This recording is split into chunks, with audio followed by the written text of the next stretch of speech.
শুভ সকাল। আজকে আইজিএম হাসপাতাল কমপ্লেক্সে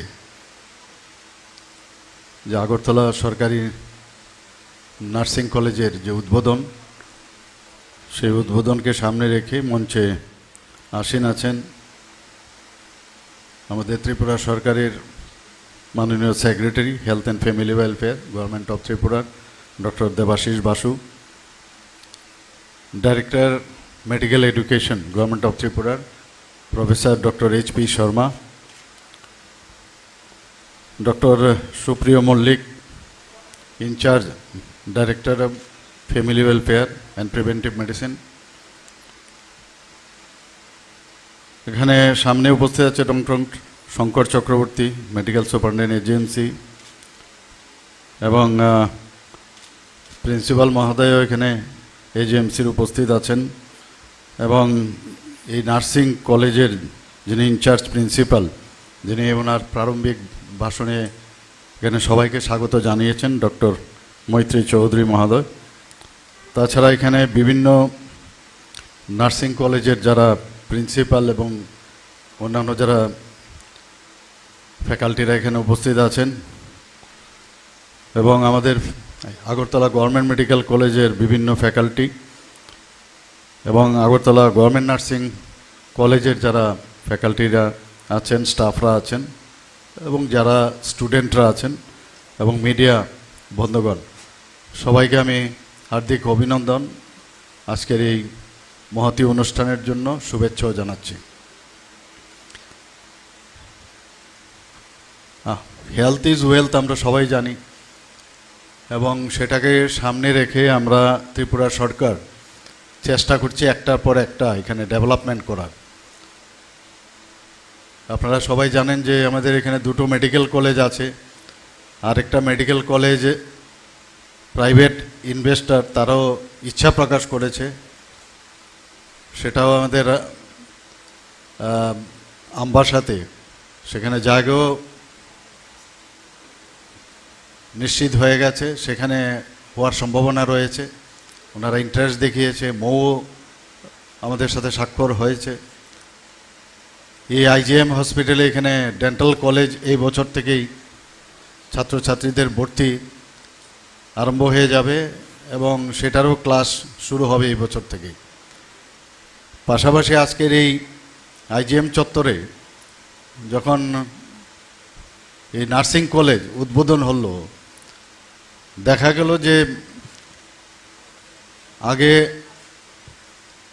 আমাদের ডাইরেক্টর অফ মেডিকেল এডুকেশনে শুধু মেডিকেল কলেজ দুটোই ছিল, এখন দেখা গেছে বিভিন্ন যেসব আমাদের নার্সিং ইনস্টিটিউট থেকে আরম্ভ করে অ্যালাইড যে স্বাস্থ্যের সাথে যুক্ত সমস্ত দপ্তর, কলেজ, ইনস্টিটিউট, সেগুলোও কিন্তু ডিএমই আন্ডারে চলে আসছে। তো একটা হাব, স্বাস্থ্যের একটা হাব এখানে ইনস্টিটিউশনের এখানে তৈরি আছে। আগে আমাদের বাইরে যেতে হতো মেডিকেল পড়বার জন্য, নার্সিংয়ের জন্য কেউ বিএসসি নার্সিংয়ের চান্স পেয়েছে, এটা বিশাল ব্যাপার। হয়তোবা আগামী দিনে এমএসসি নার্সিংও এখানে শুরু হবে এই কলেজে। তো এতে করে স্টুডেন্টসদের যেমন সুবিধা হবে, এবং অভিভাবকদেরও বাইরে ছেলে মেয়েদের পাঠিয়ে অনেক সময় অনেক সুবিধা অসুবিধা থাকে, সেটা কিন্তু ত্রিপুরাতে যদি এই সুবিধা আমরা দিই তাহলে অনেক সুবিধা হয়ে যায়। সেই দিকে আমরা আমাদের স্বাস্থ্য দপ্তর এবং আমাদের ত্রিপুরা সরকার সেই দিশায় আমরা কাজ করছি, এবং আমি নিশ্চিত যে আগামী দিন স্বাস্থ্য বিষয়ক যেসব আমরা চিন্তাভাবনা আছে আমাদের দপ্তর এবং ত্রিপুরা সরকার সেগুলো আমরা নিশ্চিত করব। আপনারা এই যে ডেন্টাল কলেজ এই আইজিএম হসপিটালে হচ্ছে, সেতে প্রায় 50 জনের মতো স্টুডেন্ট সেখানে পড়াশোনা করবেন। একটা নির্দিষ্ট পার্সেন্টেজ আছে যারা সেন্ট্রাল নমিনি দিল্লির থেকে আসবে, আর বাকি আমাদের ত্রিপুরার থেকে ওরা যে কম্পিটিশনের মাধ্যমে অল ইন্ডিয়া, সেই কম্পিটিশনের মাধ্যমে এখানে পড়বেন। তো এই যে নার্সিং ট্রেনিং ইনস্টিটিউট এখানে ছিল, সেটাকে আজকে আমরা কলেজে উন্নীত করেছি, এবং যার মধ্যে এখানেও 50টার মতো সিট থাকছে। এবং যেটা আমাদের সেক্রেটারি সাহেব বলছেন যে 2023-24 শিক্ষাবর্ষে গুমতি জেলাতেও এএনএম ট্রেনিং যে ইনস্টিটিউট সেটাকে 40 আসন আমরা সেটাকে ইনক্রিজ করছি এবং জিএনএম ট্রেনিং ইনস্টিটিউট হিসাবে সেটাকে উন্নীত করা হচ্ছে। আমরা জানি সবাই এজিএমসিতে যে স্নাতকোত্তর পিজি কোর্সে যে 25টি আসন থেকে আমরা বাড়িয়ে প্রায় 79 আমরা আসন সেখানে বাড়ানো হয়েছে। এনএমসি অনুমোদনও দিয়েছে এবং এনএমসি এসে আমাদের যে বিভিন্ন পিজি যে কোর্স এখানে আগের যা ছিল এবং আরও বাড়ানোর বিষয়ে তারা ইন্সপেকশনও করে গেছেন এবং ইনফ্রাস্ট্রাকচার এবং পঠন পাঠন দেখে তারা তাদের স্যাটিসফ্যাকশন প্রকাশ করেছেন। আমি মেডিকেল কলেজে আমরা বাইরে পড়তাম, যখন আমাদের মেডিকেল কলেজগুলো দেখি কোনো অংশে আমরা বাইরের মেডিকেল কলেজ থেকে কোনো অংশে কম নয়। চেষ্টা করছি, কারণ অনেক জিনিস আছে পুরনো হসপিটালগুলো সেগুলো প্ল্যান্ড ওয়েতে তৎকালীন সময়ে ওই সময়ের অবস্থানে ওই হসপিটাল করা হয়েছিল। কে জানতো যে সময়ের সাথে সাথে আরও এটার পরিবর্তন প্রয়োজন। তো একটু এখানে স্থানের সংকুলন আছে, কিন্তু আস্তে আস্তে করে সেগুলো আমরা দেখছি নতুন বিল্ডিং কিভাবে করা যায়। অনেক সময় পেশেন্ট পার্টি বা পেশেন্টকেও দেখা যায় যে এত ভিড় থাকে, তো স্থানের সংকুলনে দেখা গেছে ওখানে তাদেরকে মাটিতেও শুতে হয়েছে। আমি যখন গেলাম সেখানেও আমি বলেছি কোনো অবস্থায় যাতে, কারণ দেখতেও এটা সাংঘাতিক, মানে কোনো অবস্থায় এটাকে অ্যাকসেপ্ট করা যায় না। তো আমি বলেছিলাম, তো সেইভাবে এক্সটেনশনও হয়েছে, ওখানে বেডও বাড়ানো হয়েছে। তো কাজ চলছে, আগামী দিনে আরও করব আমরা। পানিসাগর, কুমারঘাট, করবুকে আমরা 3টি কমিউনিটি যে স্বাস্থ্যকেন্দ্র ছিল তাকে আমরা উন্নতি করেছি, আমরা সেটাকে মহকুমা হাসপাতাল উন্নতি করেছি আমরা। দক্ষিণ জেলা হাসপাতাল, গুমতি জেলা হাসপাতাল, ধলাই জেলা হাসপাতালে, যেটা খুবই ইম্পর্ট্যান্ট আমাদের জন্য, সেখানে আমরা ট্রমা কেয়ার সেন্টার লেভেল 3 সেখানে আমি নিজেও সেখানে গেছি, সেখানে ইনগুরেশন করেছি।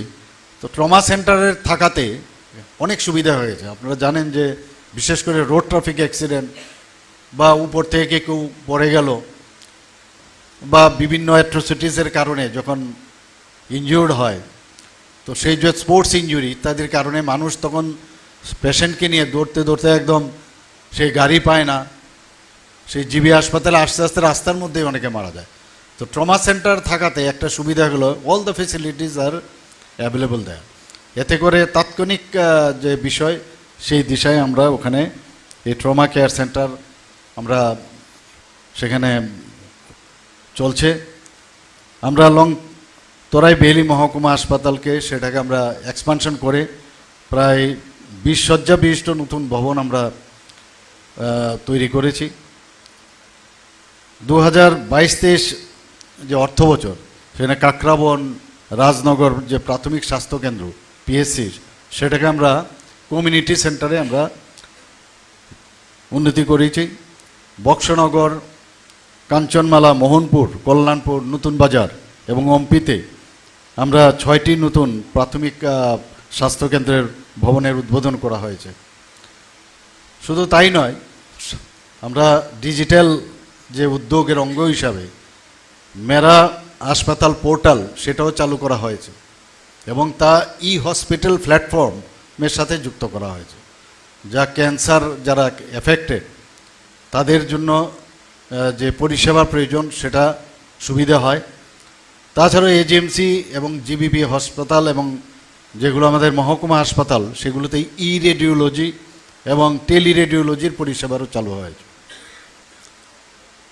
আমরা অনেকে এগুলো জানি না, কিন্তু আমরা তার পরিষেবা আমরা অনেকে গ্রহণ করি। কোনো একটা জায়গায় হঠাৎ করে সমস্যা হলো, সেই সমস্যাটাকে বেশি করে দেখানো হয়, কিন্তু এই যে পরিষেবাগুলো আমরা দিচ্ছি, আমাদের দপ্তর দিচ্ছে, সেগুলো কিন্তু কমই আলোচনা হয়। নিত্যবাজার এবং দুর্গাবাড়িতে আমরা দুটি নতুন প্রাথমিক স্বাস্থ্য কেন্দ্রের নির্মাণ হয়ে গেছে এবং আনন্দনগর বামুটিয়া তৈবানদল দয়ারামপাড়া এবং নিহারনগরে 5টি নতুন প্রাথমিক স্বাস্থ্যকেন্দ্র ভবনের উদ্বোধন করা এর মধ্যেই উদ্বোধন হবে, তৈরি হয়ে গেছে। তাছাড়া আমাদের ধর্মনগরে আমি নিজেও এখানে 3-4 বার গেছি, সেখানেও আমাদের ট্রমা সেন্টারের যে সমস্ত যেসব ইনফ্রাস্ট্রাকচার, সেই ইনফ্রাস্ট্রাকচার আমরা ব্যবস্থা করেছি। আপনারা জানেন যে প্রায় এবারের বাজেটে আমরা 27,000 কোটির উপরে আমরা বাজেট এবার রেখেছি।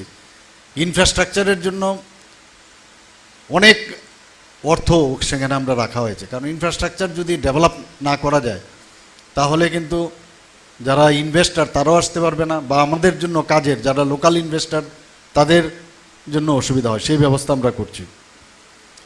এবারের 2023-24 অর্থ বছরে আমরা ঘোষণা দিয়েছি প্রায় 100টির মতো যে পিএসসি আমাদের উপস্বাস্থ্য কেন্দ্র নির্মাণ করা হবে, এবং তাতে করে প্রায় 30 কোটি টাকা রাখা হয়েছে। আর একটা আমরা যেটা আলাদাভাবে সংক্রামক ব্যাধি নিরাময় কেন্দ্র যেটা স্থাপন করব, তার জন্য আমরা প্রায় 55 করোড় সেখানে আমরা রেখেছি। আপনারা জানেন নেশা নিয়ে যেখানে আমরা যাই নেশা নিয়েই কথা বলতে হয়। তো নেশা যারা আচ্ছন্ন আছে তাদের জন্য শুধু ওদেরকে ধরে আনলাম, পুলিশ ধরে আনলো, তাতে করে লাভ হবে না। তাদের ডি অ্যাডিকশন সেন্টারের প্রয়োজন। তো এখানে যে একটা ডি অ্যাডিকশন সেন্টার আছে সেটা মানে আরও বেশি যাতে ডেভেলপ করা যায়, তার জন্য 8টা ডিস্ট্রিক্টে আমরা প্রায় 50 বেডেড এক একটা জায়গায় আমরা নেশা মুক্তি কেন্দ্র আমরা ধাপে ধাপে আমরা সেখানে শুরু করতে যাচ্ছি। এবার স্বাস্থ্য দপ্তরে আমরা যে বাজেট যে রাখা হয়েছে প্রায় 1756 কোটি রাখা হয়েছে স্বাস্থ্যক্ষেত্রে, অনেক বাড়ানো হয়েছে। তো এগুলো বলার উদ্দেশ্য হচ্ছে যে আমাদের এখানে স্বাস্থ্য পরিষেবা এবং যারা স্বাস্থ্য প্রদান করবে, যারা আগামী দিনের শিক্ষক বা শিক্ষিকা হবেন, তাদেরকে প্রপার যে প্ল্যাটফর্ম বা ইনস্টিটিউশনের প্রয়োজন, যে কলেজের দরকার। এখানে বলা হয়েছে যে স্মার্ট ক্লাসের ব্যবস্থা হয়েছে, 4টে এখানে যে ক্লাসরুম রাখা হয়েছে, এবং বিভিন্ন যেসব একটা কলেজ করতে গিয়ে, নার্সিং কলেজ করতে গিয়ে যা যা আইএনসি বা টিএনসি যা নির্দেশ আছে সেই অনুসারে এখানে কিন্তু সাজানো হয়েছে। আমি আশা করি এখানে যারা স্টুডেন্টরা আছেন তারা নিশ্চয়ই তার সুফল পাবেন।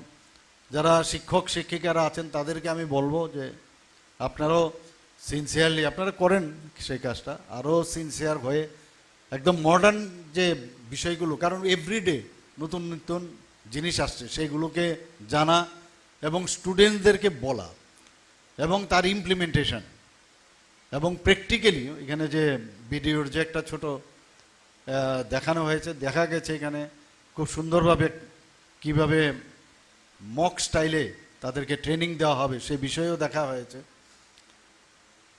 তো আপনারা যারা টিচাররা আছেন, আশা করি যেটা বলা হয়েছে art of state of excellence, এই কেন্দ্রকে আপনারা নিশ্চয়ই তৈরি করবেন, যেন গর্ব করে এখানকার স্টুডেন্ট যারা বেরোবে গর্বের সাথে বলতে পারে যে আমরা ত্রিপুরা গভর্নমেন্টের যে নার্সিং কলেজ, আমি সেই কলেজের আমরা ছাত্রছাত্রী। বিদেশে প্রচুর আমাদের নার্সিং স্টাফের প্রয়োজন, সেখানে আমাদের কেরালার থেকে দেখা যায় বহু লোক যাচ্ছে ওখানে। তো আমরাও সেইভাবে এখন চাচ্ছি, আমাদের human resource is very important. মাননীয় প্রধানমন্ত্রীজি বারবার বলেন যে আমাদের 65% আমাদের হিউম্যান রিসোর্স, এবং এটাই হচ্ছে আমাদের আসল রিসোর্স। তো সেটাকে কাজে লাগিয়ে আগামী দিন যে এক ভারত শ্রেষ্ঠ ভারত, এক ত্রিপুরা শ্রেষ্ঠ ত্রিপুরা, এবং আমাদের যে ত্রিপুরার হেলথ সেক্টরে যেন কোনো জায়গায় কোনো খামতি না থাকে সেই দিকে আমরা নজর রাখছি। এবং কথায় কথায় যে বাইরে চলে যাওয়া, অনেকে যে ট্রিটমেন্ট এখানে সম্ভব সেই ট্রিটমেন্ট মানে ডাক্তারবাবুদের সাথে কনসাল্টও করেন। আমি আমার যে প্রতি বুধবারে আমার সরকারি বাসভবনে অনেক লোক আসে দেখা করতে, বেশিরভাগই দেখি প্রায় 99% স্বাস্থ্যের বিষয় নিয়ে। জিজ্ঞেস করি, এখানে আমার ডাক্তারবাবুরাও থাকেন, এখানে মেডিকেল সুপারিনটেন্ডেন্ট আছেন, ওনারাও থাকেন, স্বাস্থ্য দপ্তরের অধিকর্তার থেকে আরম্ভ করে আমাদের হেলথ সেক্রেটারি মহোদয়ও থাকেন। কিন্তু দেখা গেল যে আমি যখন জিজ্ঞেস করলাম যে তোমার কি হয়েছে, বললো আমার এটা, তো কোথায় গেছে, আগেই ট্রিটমেন্ট করে চলে আসছে বাইরে গিয়ে। কিছু লোক আছে কথায় কথায় শিলচর চলে যায়, আমি জানি না রিজনটা কি, কথায় কথায় শিলচরে চলে যায়।